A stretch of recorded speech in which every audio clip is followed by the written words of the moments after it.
عايز اقول لكم على قصة شخص قعد في السجن 27 عاما.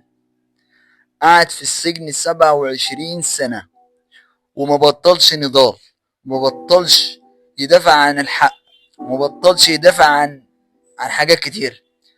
قصة شخص ألهمت ناس كتير من بعده، يعني وما زال.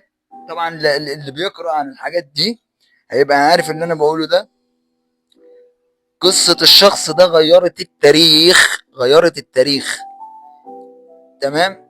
بس طبعا لان احنا ما حدش ضرب بينا في التاريخ، فمش فاهمين ولا عارفين. فانا هقول لكم هو مين الشخصية دي، بس اسمع القصة بقلبك.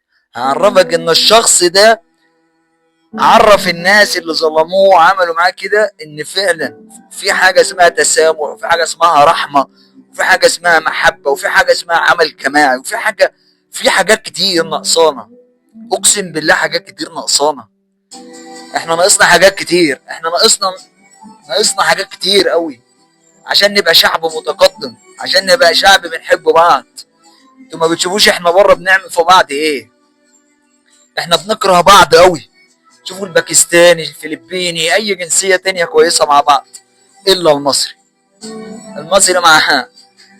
مش هنتطرق وندخل مع بعض في القصص دي. احكي لكم قصة الشخص اللي عايز يسمع يسمع.